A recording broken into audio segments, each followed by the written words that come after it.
Coming up, it's a Locked On NBA crossover episode. Jackson Gatlin from Locked On Rockets comes on the show to talk about the situation leading up to the NBA draft and whether or not the Rockets might be interested in putting together their own trade package for Mikal Bridges, or if there's other players that the Nets would have that might interest the Rockets. Is this a situation where the two teams could once again link up to make a trade that could have a ground-shifting effect in the NBA? We're going to talk about that in a second, but first, the theme music. You are Locked On Nets, your daily Brooklyn Nets podcast. Part of the Locked On Podcast Network, your team every day.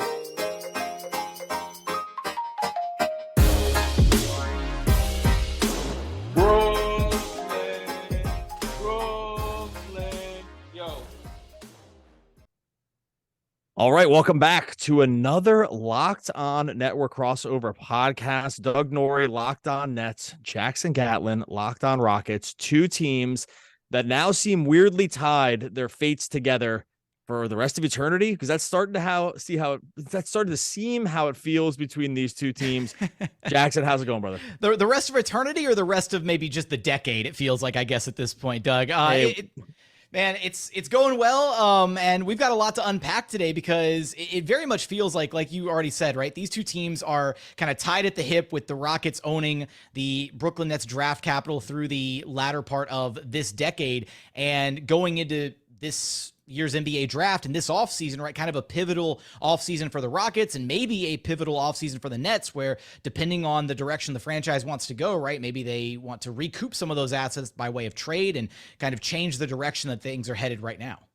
Yeah, it's really weird how these two teams are sort of just linked now. I mean, like, they're not linked in the way that they want to help each other, for sure. I don't mean that by any stretch of the imagination, but linked just between past moves and sort of like future prospects on a high level, not like player prospects, but just like the way things are sort of shaking out for both these teams is actually really in line. Like you said, and everyone knows, if you're in Nets land and Rockets land too, because you feel, depending on which land you sit in, you feel about this situation very differently, is that, like, you know, the Nets future draft picks, kind of all the important ones are going out to Houston here in the future. But also, you know, if you're just tuning in from Nets World, you know, you might not know that Houston is sort of sitting in a very similar situation to the Nets, where a lot of their future picks are off to OKC, right? Like, sitting here into the future. And so now we have these two teams that don't really own a lot of their draft, have really no incentives to be bad in the short term, like in terms of tanking, are linked between Harden, sort of forever with Harden.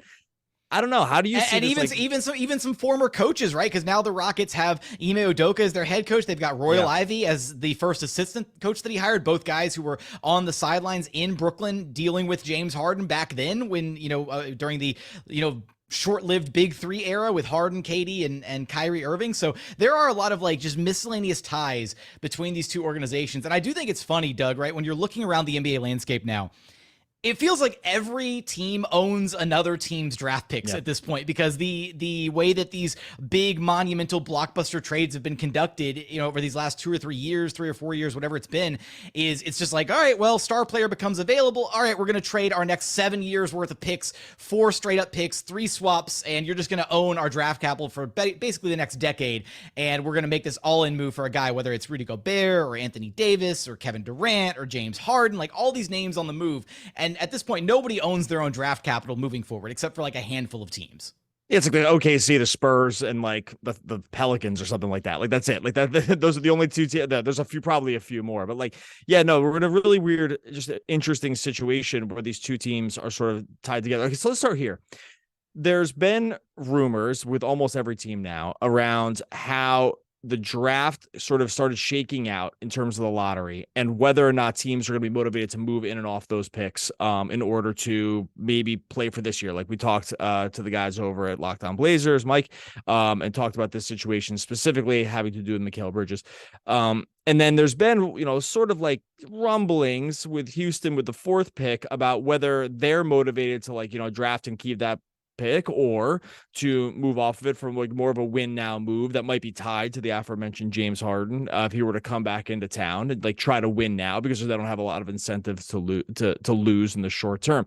What do you see them doing with that pick? Do you think there's a world where there's like deals to be had? I mean, are there worlds where the Nets can claw back some of these draft picks, even that they have that the Rockets own for the Nets? Like, do you think they're motivated to start like wheeling and dealing in that form or fashion this offseason? Yeah, I think it's such a weird predicament this Rockets team kind of finds itself in, because as you pointed out, right, they don't own their draft capital moving forward. The picks owed to the Oklahoma City Thunder start to come back into play starting next season, and unfortunately, I think it's almost like a sunk cost kind of thing, like looking at that pick and thinking, oh, well, the Rockets have to be better this next season because you don't want to convey a top pick to the Thunder. No, like the pick is already gone. It's just, it would sting to convey like a top 5 pick or, 5 through 10 or whatever to OKC. And ideally you'd like to start seeing this team take those steps towards being a materially better organization. And that's definitely the direction the franchise wants to go. They've talked a lot about this kind of being the end of phase 1 of the rebuild, and now they're going into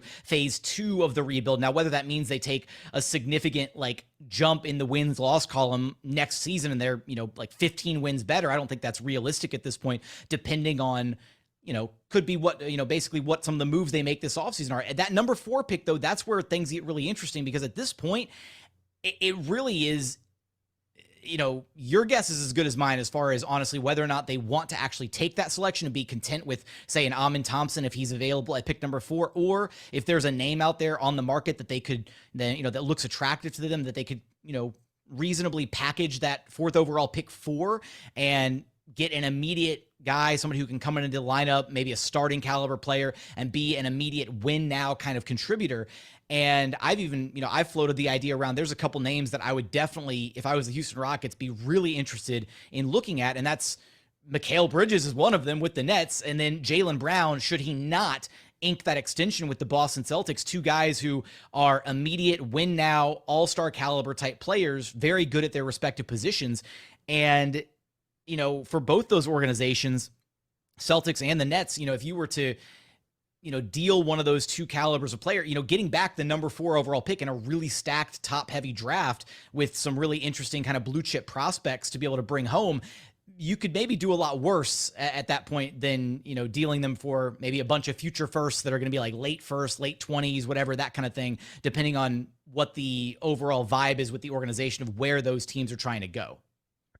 Yeah, I totally see where that's coming from, and it makes a lot of sense. And we're at this very weird inflection point with the NBA. This is something Adam and I are going to talk about later in the week, is just like how it basically like 26 teams are probably not that happy with their situations, right? Yeah. Like there's just like some insane number. Like it's just a really, really weird spot where you talked about with Houston possibly wanting to package things together for immediate upgrades, with the assumption I'm assuming you're thinking like Harden coming in through the door, right? Like if Harden's in the door and then you have, I'm assuming you're speaking with that in mind, right? Like a little bit, right? Because they could go the extend the runway kind of route and just kind of slow play things, continue to just go with the development, draft the pick, take an Amin Thompson, and just kind of add some vets this offseason, call it a day. But if they want to go the accelerated route, then that's the route where maybe they are banking on James Harden coming back, and if he is coming back, then how do you get him not necessarily a full blown running mate, somebody that's because he's not going to be in a better situation than he is right now with Embiid and Philly to win a title. Harden coming back wouldn't be about winning titles. It would be about making the team competitive in the short term, as it's kind of like a bit of a stopgap, if you will, while guys like Jaylen and Jabari grow and kind of get back, or I guess turn into the players that they're going to be at the NBA level and kind of come into their own as NBA guys. So, at that point, can you get James Harden, a piece or two to help him win some games right away? Again, not title contention overnight, but just some guys who can contribute to winning right out of the gate. Yeah, and it makes sense that this is why Bridges specifically continues to come up in conversations like this, because he is this type of player. He's not a number 1 on a team. I don't think really anyone sees him as that. Maybe the Nets do. I don't know. They probably shouldn't, but they might.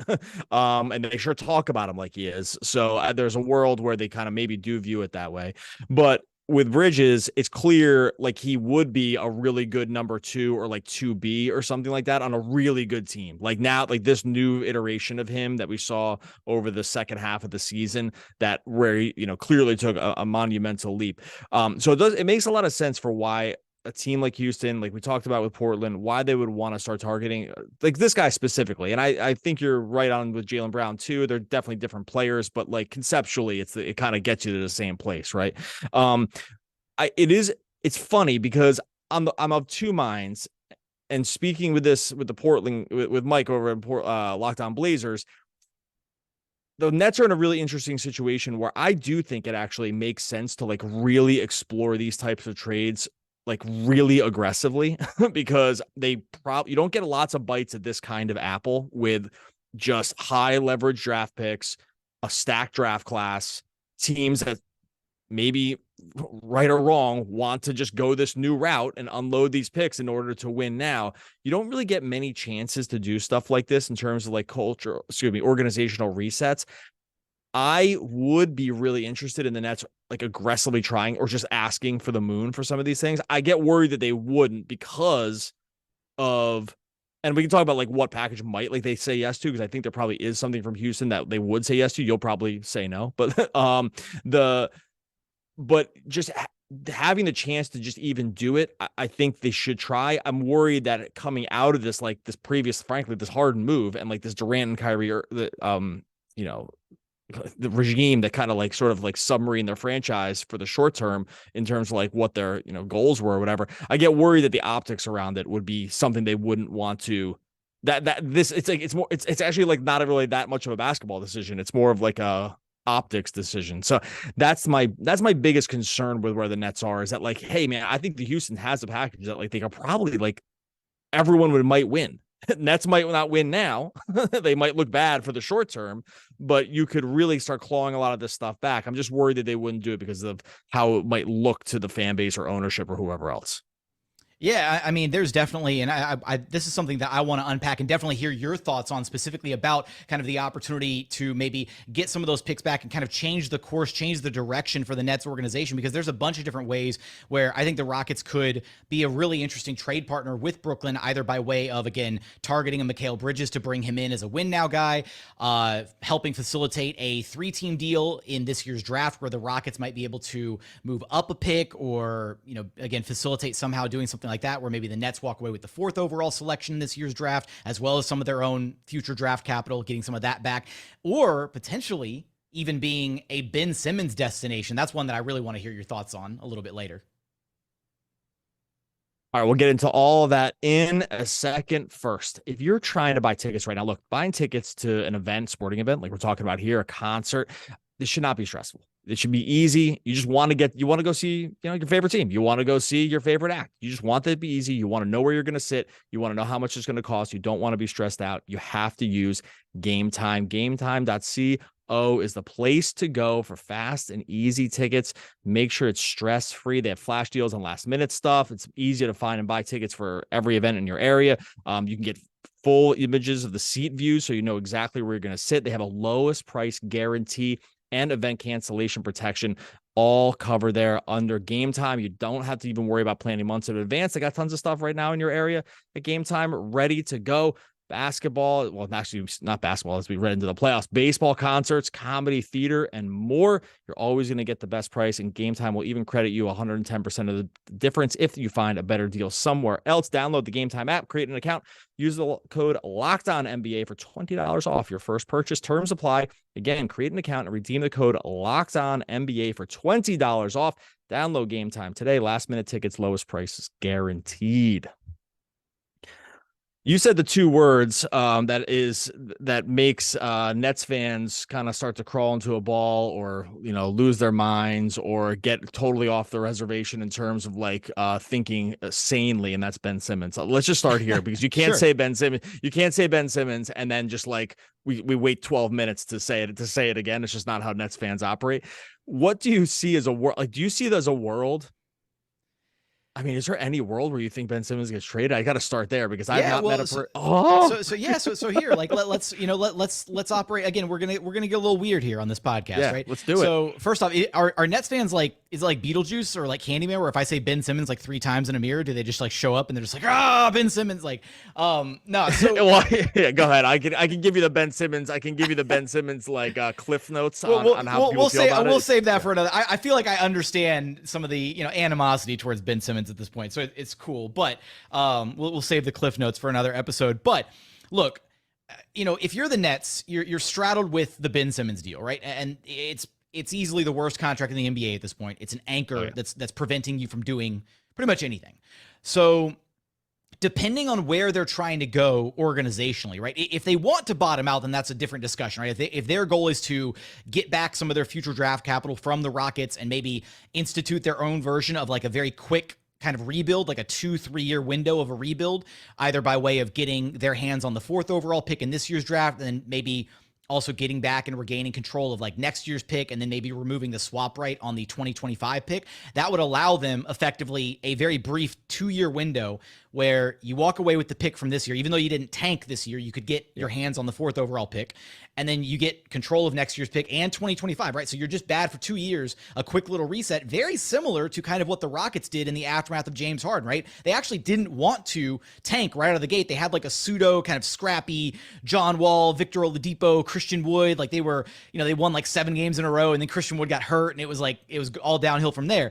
And so they kind of pivoted, and even though they had a chance to give up that pick to the Thunder, it was basically a 50-50 coin flip. They held onto the pick and they got Jalen Green, and that was the start of their rebuild. So it kind of worked out.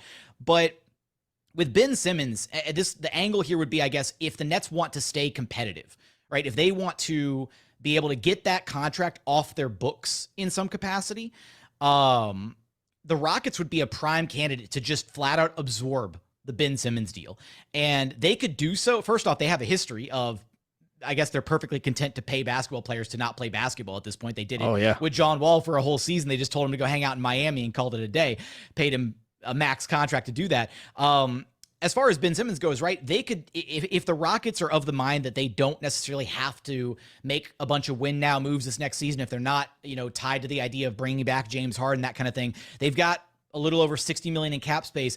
I think there's a very legitimate world where either as a 1-for-1 trade, or I think it would make maybe more sense as part of a 3-team deal where you do then loop in a third team, maybe the Blazers or the Hornets, one of those two teams a little bit higher up in the draft. If the Rockets have their eyes set on like a guy like Scoot Henderson, then you loop in the Nets, you involve them in some capacity to be able to get Ben Simmons to Houston as like, a part of that trade package. And maybe you're moving on from Ben Simmons, you're sending Mikal Bridges out, but you're getting an influx of other talented players. Like there's a permutation there, I think, that makes sense to where you can come up with a way to get rid of Ben Simmons and offload that contract, and the Rockets still walk away feeling pretty good about it, even though they've got to deal with having Ben Simmons on the book for a couple seasons. And see, this is funny because, right, so that is, you're totally right about Simmons. We all know the contract is as bad as it gets. Nets fans are well acquainted with this. It's a really tough situation. It's a terrible hamstring issue, not physical hamstring. Like it hamstrings your entire organization to have a contract like this. It's because to even begin thinking about moving on to it, actually the most relevant thing is that of all the things that you said that was right at the end, or the reality piece of it was this. It was like to get off Simmons, you would actually probably have to be off Mikal too. It'd be like a full thing, right? Like because you'd have to start sending out, because he's such a value, to get off the other contract, the Simmons piece, you'd have to start sending Bridges out. Again, I do think there is a world where this does make sense. Like where if you just say, hey, look, it didn't work. We got an incredible asset back with Bridges. We have a toxic asset in terms of Simmons.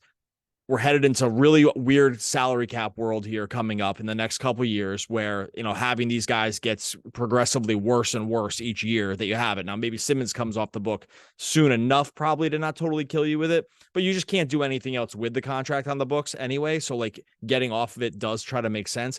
I would really consider doing moves like this, even if it meant not looking great in the short term. It's like, hey, we have to send out Simmons. We send out Bridges, we get back our draft picks, we get the 4th pick this year, like we get maybe some young player back of like, the few guys that the Rockets have now or something like that. I do think there's a world where I would not be opposed to it. It's like a weird tightrope to kind of walk, because you have to try and figure out, like, okay, is offloading, right? If you're going to be bad in the short term anyways, is offloading Simmons worth it? But again, to me, it's, and I've thought this for like the better part of like 6 months, like going back to the trade deadline and Kevin Durant, trying to get his way out of Brooklyn, and ultimately he wound up being dealt to the Phoenix Suns. But I was sitting here thinking, man, like if there's some way that the Rockets can get involved in a Brooklyn Nets deal, as they're trying to facilitate a KD trade, getting re-involved with the Nets, right? To me, and you can push back on this if you want to, Doug, I feel like these Nets picks have the most like intrinsic value to Brooklyn of any other team in the association, right? Because if Brooklyn gets their hands back on their own picks, then they control their own destiny, right? Because then they can decide, oh, we want to bottom out this year. We're okay being bad. Because right now the Nets are in the same position the Rockets are in, where they have no reason to be bad next season, because if you're bad next season, you're conveying a top pick to the Rockets. But if you get your hands on those picks again, whatever it may cost, then suddenly you have an opportunity for a little like short scale rebuild, whatever you call it. And see, that's the whole key to it, right? Is those picks, because as long as the Rockets would almost be, well, they can't be incentivized to do it because they wouldn't have the pick. But as long as the Rockets have these Nets picks, the Nets are not going to try to be bad, right? So the picks are almost definitely never going to like land in the lottery, or at least the Nets will not do it without really taking swings to not make it happen. Look, they didn't even have to do it this year, and we saw them probably incorrectly try to make the playoffs just because, I don't know, like nice guy discounts or something like that. I'm not exactly even sure why they did it. But we've already seen the Nets try in situations where they shouldn't even have been trying, like this season. If they don't have those picks, they will do everything in their power to not be in the lottery, because that's just not how they operate. So those picks for the Rockets are almost like destined, like you said, never to be that good, short of just some kind of cataclysmic event on the Nets' behalf. And that could happen, right? Like they have ways to be really bad, for sure, but they're just never going to try to be bad. And so I almost think the Rockets could be incentivized to like start moving off it if they got things back too, for that reason. It's like, hey, look, how good are these picks ever going to be? Like, these guys are trying. These guys are trying. How good are they going to be? They're never going to fall on the top. The top. I mean, I never say never. I've joked before. These picks kind of feel like crypto, right? They feel like Bitcoin, where it's just like every time some drama has happened with the Nets, it's like the picks are woo, like they're going all the way up, and then like things settle back down. And you're like, oh man, okay, they're back to being like so. And then like then Kyrie says something. It's like, woo, the picks are going back up. Like it's been a roller coaster. Like every time something goes down and there's like drama with the Nets, we've been like at Locked on Rockets, we do like the occasional like Brooklyn Nets pick watch, where we're like, just, hey, quick update. Like there's this drama breaking up, in Brooklyn. Like how does this impact the picks? Like what can the Rockets maybe do with these now?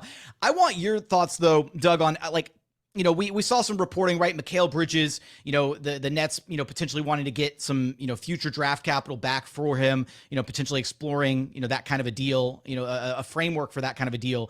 I mean, how, like at this point, how do you evaluate Mikal Bridges? Like what in your mind would be an appropriate return for him as a player at this current stage? Okay, so I'm going to give two answers and they run in parallel, because I think there's like the real world Mikal Bridges value, which I think is very high. And then there's how the organization views him, which is much higher, right? So like this, and it's problematic because it sort of hamstrings where the Nets like can go with this. I think I'll put it in real terms, like the number 3 pick plus like Anthony, I'm going to the Blazers here for a second. The number 3 pick plus Anthony Simons plus like another future pick or something like that from the Blazers. I think actually that's pretty fair, right? Like for Mikal Bridges, I think that is, that's Miller. It's a young guard and it's, a future asset and something like that. Maybe something else a little that's pretty fair. I do actually think the number 4 pick this year, maybe one of the Rockets young guys, right? Like Jabari or something like that. And the 2 of the Nets picks back or something like that, or one of them back for future seasons. I think that's actually getting pretty close in real world terms. The problem, and specifically it's because it's a Nets pick and it's not the Rockets pick, right? Because like how many times have we seen these like unprotected picks? I know they go off all the time. They never convey to like a 3rd pick because these teams try too much, right? Like it never happens that way. So like it's just not going to happen as long as it's the Brooklyn's pick. I think it's fine. Now I think that's probably getting close to fair. The problem, it goes back to what we said at the beginning. The Nets view him as the return for KD. And when you are the return for Kevin Durant, and you are sort of the face of the end of this failed superstar experiment, which he now definitely is. Like, he is the face of that entire. He's the face of by no fault of his own, unfortunately, right? This is just it's like the face in a good way, way. Like, he's the savior. Like, that's a better word. Like, which also is like putting too much pressure on him probably too. But like, he's sort of like the, hey, look who's not Kevin Durant and James Harden and Kyrie Irving. Like, look who says all the right things, plays every single game, is young, we got a good return on him. Like, the Nets are definitely view him as the anti those guys. And when you are like that organizationally, it's just not enough. You know what I mean? Like, it's like, it's you can't, I don't think you can package enough. So that's why I try to give like two answers to this. It's like, I think that one Rockets package is probably close in a real world scenario. I don't sometimes think the Nets are operating like fully in the real world when it comes to like how they view some of their own assets. Yeah, and when I look at things from the Rockets angle here, you know, if I'm as far as what I think the organization is likely to do, I don't think they're likely to trade up in the draft. I think they're going to be ultimately very content with whoever lands at number 4. Maybe Scoot Henderson slips a little bit down to 4. Maybe Amin Thompson completely blows teams away in workouts. Brandon Miller, whoever. It's very much like last year where it was a 3-player draft with Banchero, Holmgren, and Jabari Smith Jr., and they were going to be content with Banchero, and then things changed last minute, and Jabari kind of fell ass backwards into Jabari at pick number 3, and it worked out for them. And I feel like it's going to be the same thing this year, where whichever of those 3 guys after Wemby is left there at pick number 4, they're just going to take, and they're going to be very content with it.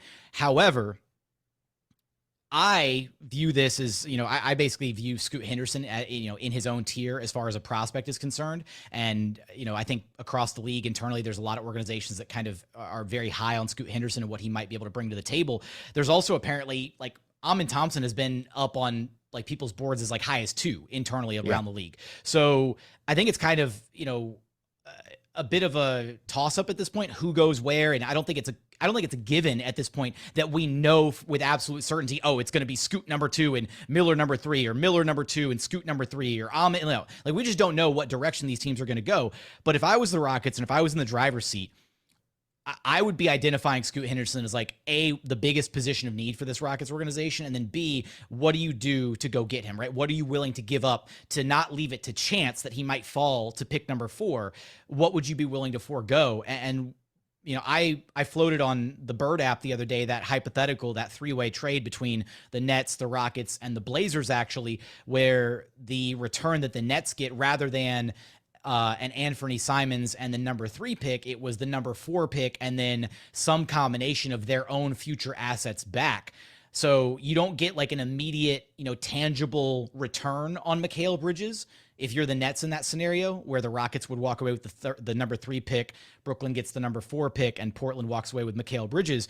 But at least at a bare minimum, you have the number 4 pick and then control of your next year's pick, 2024. And then I'd probably go so far as to even include removing the swap rights off 2025. So then that becomes your return from Mikal Bridges, basically a 3-year window where you get the number 4 pick and then 2 years of being allowed to bottom back out and accrue top talent via the draft. I think that's at least a good starting point as far as discussions go for the Rockets to maybe be able to find a way to trade up in the draft. All right, I want to respond to that. I'm going to do that here in a second. First, going to tell you about our friends over at Prize Picks. Every single day of the NBA playoffs and the finals. Finals might be coming here sooner than later. Prize Picks is going to give one user a chance of becoming a millionaire. You like to hear that. If you get whoever places an entry after 8 p.m. Eastern, each day will be randomly selected for a 6-pick flex with the following payouts. 6 picks, $1 million, 5, 80,000, 4, 16,000. You have to go to prizepicks.com/million. Prize Picks is daily fantasy made super easy. All you're doing on Prize Picks, you go picking 2 to 6 players. You're trying to figure out if they're going to go more or less than their Prize Picks projection. You can win up to 25 times your money. For NBA, that's super easy. Points, assists, rebounds, blocks, steals, more or less for each of these different players. You're not competing against other players. people out there. It's just you versus the projections available. Download the PrizePicks app or go to prizepicks.com to sign up to play daily fantasy sports. First-time users can receive a 100% instant deposit match up to $100 with promo code Locked On. If you deposit 100, PrizePicks will give you 100. You can figure out all the other numbers all the way down there. Don't forget to enter the promo code Locked On at sign up for an instant deposit match up to $100. PrizePicks is daily fantasy made easy. All right, we can start closing this thing out here. Let's just talk like real world view here. Like, do you think, scale of 10, it happens, 1, it doesn't happen. How likely do you think the Rockets are to kind of just stick with this pick here when it's all said and done? Or you think we actually might start getting weird? Like, I don't know. I feel like we're in a really wild westy territory with the NBA right now. It's like crazy that we're talking about the 3 and 4 picks like this, like they just might be gone, right? No, I think if I had to place a number on a scale of 1 to 10, I'm gonna say, as far as 10 being they're just gonna keep the pick, no movement whatsoever, whatever. I think I'm gonna say like a 7. Like I'm fairly confident at this point that they're just gonna hold on to the pick and be content with whoever's there. I think there still is a little bit of wiggle room there. Again, some of this is dependent on how aggressive and how committed they maybe are to bringing back a James Harden, right? And then whether or not they want to, again, package that pick and get a set of impact guys. I do have one more hypothetical that I want to throw your way if the Rockets did go more of a win now route to trade from earlier this season that some Rockets fans were toying around with. But I do also want your thoughts on that last 3-team deal that we talked about last segment. So the 3-team deal, I still think it's just probably just not enough, right? Like, it's just, I think the Nets can't, I hate to keep rounding it back into this, like this cultural opinion of like where the Nets land. I just think that like, it would have to be so much. And I honestly think the Nets I think Marks and company operate in this world. Like, the return for Bridges, this sounds so nuts. It would actually have to be like more than they got for Durant, which was Bridges. Like it would have, I don't really know another way to phrase it. Like, that's just how they view this guy now. It's viewed as, because no matter what, right? If you somehow take an L on the return for the Mikal Bridges trade, then like that just looks bad from an optics and like PR perspective. Right. Keeping him, you cannot look bad. Like, they can't look bad now. Like, there's like, it looks fine. He's good. He's better than they thought they was going to be. They got the Phoenix picks. Like, they got Cameron Johnson back in here too. So like, they're probably going to end up re-signing him. He's the other sort of like 1A face of that trade. I think like they'll do everything they can to keep that together because they view it as this weird torch passing from one generation to the next. And I think they would actually like need to get, honestly, more than and maybe they should. Maybe like Bridges is that good. And like he exceeded expectations in such a way that maybe the package is more than for, late 30s Kevin Durant. So I might not be totally wrong. It's just that, again, parallel tracks here. Does your answer change if I say go ahead and throw Ben Simmons in there? Because like there's so many like. Well, no, my answer will never change. Like, I see what you're saying. Like, would the Nets change? Yeah, because then from a PR perspective, it's like, all right, you offloaded Ben Simmons, right? You offloaded Ben Simmons. You got some of your picks back. Like, you walk away. You're able to really bottom out at that point. You're like, all right, sayonara, Mikal. Appreciate the little half-season stint you did with us, but you're getting control of your future back. You get to bottom out. You don't get a tangible, like, other than the number 4, whoever you draft at number 4, Amin Thompson, whatever, like that becomes your blue chip prospect. But, then you get to bottom out. You don't have the anchor of Ben Simmons holding you down anymore. You don't have to worry about trying to offload that. I don't know. I think there's so many different permutations, so many different pathways for a trade here. It almost feels like something is bound to happen. But at the same time, I think that it might be like, what is it? Occam's razor. Like, this, the likeliest outcome is just nothing happens. Like, the simplest outcome. I would say in normal years, I actually would say that's the case. I do think we are entering this very weird situation with the NBA where, again, like, so many teams are unhappy with their situations. Like, an unprecedented number of teams that are just either a bounce from the playoffs too early, don't like the rebuilds where they're going right now, like, are sort of like in no man's land, dead man territory. I do think there's the most we've ever seen in the NBA where it's going to be like the Nuggets are going to feel pretty good about themselves, assuming they close this out. The Heat are going to feel good. I think like 4 teams that didn't make the playoffs feel okay with their situations, and everyone else is incentivized to just make it look different. Like, we've seen it with the coaches. It's got to look different on the bench, right? Like, all these coaches getting fired. It's got to look different with the players. It might not. I actually do every other year. I would say Occam's razor applies to the situation because it usually does. It's like hard to trade these things. This season does feel like the ground is shifting in the NBA. And I actually don't think it would take much for it to really start to topple. Like Harden resigning with the Rockets, let's say, is a huge domino, right? It kills the Sixers, and then they have to decide what they're going to do. And right on down the line. Like, honestly, even things like if the Rocket, it's so minor, but like if let's say Cam Johnson, they match his offer or make him an offer, the Nets don't match. That would actually start some weird dominoes falling, like for the Nets. Like there are a lot of Rockets fans that want Cam Johnson in a Rockets jersey. So I mean, I would definitely be on the lookout for the Rockets to get involved in a contract offer. At least let me ask you a quick question, because Nets fans will want to know this. Sure. What do you think about bringing Harden back here? I'm sure you talked about it on your pod already. Like, but from a Nets point of view, because believe me, people still have James Harden very much front of mind in Nets world. Like, are you welcoming that? You can give like your 30-second answer, because I'm sure you've done it a ton in the pod. But do you welcome that him walking back in the door here, or do you think it's like a step in the right direction, wrong direction, sideways? Like, I don't know. It all depends on two things: one, the expectations, and two, the logistics for how it happens. Expectations need to be, if the organization is trying to bring him back because they want a Band-Aid fix back to contention, and they're like, oh, he's going to get us back to the promise land. No, that's a terrible way to view it. He is not that guy anymore. He'll be 34 years old at the start of next season. If you're viewing him as a stopgap, a guy to bridge the gap between, now and be the table setter and kind of usher in the new age with Jalen and Jabari, and just kind of be the guy who can kind of teach them and kind of get them back to playing some competitive basketball, not championship basketball, but some competitive basketball. He's a good floor raiser. Then I'm all for it. But then you have to factor in the logistics, right? Is it at 4 years, $200 million? If that's the case, keep him as far away from Houston as possible, right? That is going to be a contract that is going to look like an albatross in years 3 and 4. Absolutely. Assuming he doesn't fall off a cliff sooner than that. Now, if you get him on more of a sweetheart deal, if it's 4 years, $120 million, if he's willing to take a discount to come home, which all signs are pointing towards he's not willing to do that at this point.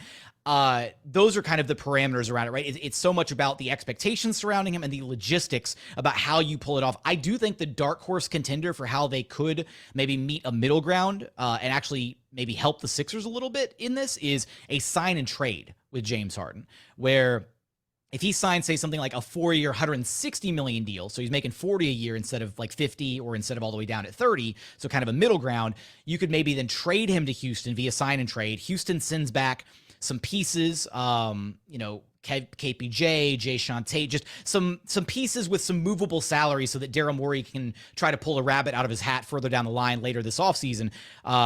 And have some matching salary for outgoing trades, that kind of stuff. Maybe there's a version of that works out to where Daryl doesn't completely leave this thing empty-handed if James Harden does want to force his way out of Philly. So I do think that is kind of the dark horse contender for a way that this whole thing kind of coalesces. And if you're the Rockets and you pull off a sign and trade for James Harden, you don't fully eat into that 62-ish million of cap space, especially if you're offsetting that by sending out some salary as well. You'd still have some salary to play around with and be able to go out and sign some other veterans to pair with James Harden upon his return. Yeah, I get it. And these are really scary times for some of these contracts, right? Like these are not the years to like start piling in $50 million guys who you're not sure how the last leg of this is going to look, right? Because there's already been like the warning signs on Harden, and when you're on multiple teams and over multiple years and kind of flamed out in these kind of very similar ways, it does put a scary face on it. And so I don't know. Go ahead. Well, I wanted your thoughts on this one here, because this was one that got floated earlier this season. It was met with down the middle. It was like Rockets fans were like split 50-50 on this, which means it was a good trade. Yes. Is some version, and again, we'd have to work out the picks and whatever else is included, but basically the framework is Alperen Sengun is the piece going to Brooklyn, and then Mikal Bridges and Nic Claxton are coming to Houston. Now, again, we factor in the number 4 overall pick, which we know now is the number 4 overall pick. Earlier this season, we didn't know where the pick was going to be, so it's number 4 overall. Also, the future Nets capital, you could maybe even factor in throwing Ben Simmons into the deal as far as like, hey, the Rockets are just going to take on like all this. They're going to just absorb $60 million worth of contracts from the Nets straight into their cap space or whatever. Is there a framework there that you think might work out? Again, we talked about Mikal Bridges and the how internally the Nets regard him, but Alperen Sengun is an insanely talented young guy, right? Being able to start your rebuild with him and the number 4 overall draft pick, as well as getting your own draft capital back. This would be the caveat here would be the Rockets would go this direction if they had James Harden in tow, because then you have a starting lineup essentially of Harden, Green, Mikal Bridges, Jabari Smith Jr., Nic Claxton at the 5. Like that is, with the pieces that they still have coming off the bench, like that's a pretty lethal starting five right out of the gate. Yeah, that's really good. You're going to catch a ton of flack here in the comment section for mentioning Claxton in this trade. I can already tell. How the comment. I'm going to tell her the YouTube comments. Rockets fans are going to hate me for trading Şengün. So I'm going to catch flack on both sides. It's fantastic. Look, welcome to the NBA, baby, because this is everyone's guys. Is it's like selling your own house. Your house has got problems until you put it up for sale, and then like it's just it's worth $100,000 more than anyone would ever even hope to pay for it. This is how the Claxton situation is. I don't think that situation. Claxton's kind of got it's a similar vibe for him where he has insane value now too, because they actually signed him to such a great contract. And he's another example of a guy who just completely outplayed the contract, like just by so much. He was so good this year. He's probably the Nets. I mean, by the end of the season, like their second best player for the whole season, something like that. Like he was just really, really good. I don't think that is realistic to have happen. I do think that there's worlds where like you're maybe not bringing Nic Claxton back long term, and so like if you were thinking about a full strip down here, he would be another guy to start. Then you're really starting to talk about getting like everything back, right? Like you were gonna walk in with a clean cap, like you have all your stuff back. You have young players like Amon or whoever falls to 4. I think. Because, like, again, Claxton, he's expiring this year. Like, he's 8.7 this year. That contract's insane. Like, that's an incredible deal. He's gonna demand a lot more, right? I don't know if he's like a guy you want to completely overpay into the future, even though how good he is. So, because just there's offensive limitations and stuff like that. So, again, I would always be entertaining this stuff because I actually do think, and these are really hard organizational choices, man. It's hard. It's hard to trade. It's hard to trade James Harden when he wants out. Like it's hard to trade anybody and anyone who's good. It's hard to trade whether they ask or not. So it takes a lot of thought, and there's a lot more factors than two guys sitting behind a microphone that think it's a good idea or not. Yeah, our armchair GMs over here. but I'll say this though about that. There are times where the armchair GMs can sometimes make more rational decisions about like what is just a good sort of like A or B situation about what you should do. And because you're not tied into like season ticket holders and like the business what the owner side of thinks. it. Yeah. And the business PR, side, the like, optics, like all that. Yeah. And that all matters. It all matters. Like, but I do think there are times where, and I do think this actually represents one of those times, is where I wish that there would be a little more sort of like cold-heartedness about this. Like, because I think a cold-hearted side of a GM would say, look at these things and be like, hey, it's time to reset. We have an incredible opportunity to do it now. The Rockets might want to do it. The Blazers might want to do it. We should really, really think about it. Now we can ask for the world. Like they might say yes. Like the Nets said yes to the world one time, and the Suns said yes to the world another time. Like teams will eventually get there. I don't think that is likely to happen. But again, if it was put on the table, I think there'd be some fans that would be like, I'll hang up the phone instantly. I just wouldn't be one of them. I'm very excited to see Nets fans flame me in the YouTube comments on your channel, and I'm excited to see Rockets fans again, baby, like just like on my channel. It's gonna be great. All right, Jackson Gatlin, Locked On Rockets. Thanks so much. If you're listening on the Rockets feed, Doug Norrie, Locked On Nets. Really appreciate chopping this up. I have a feeling we're gonna be talking again. You have me churning enough now, I think, to make me think that like this is not gonna be the last time we talk. Whether you had my curiosity, now you have my attention. There we go. That's what it is. There you go. All right. Thanks for tuning into another Locked On crossover event. Make sure you subscribe, whichever channel you're listening to over on YouTube.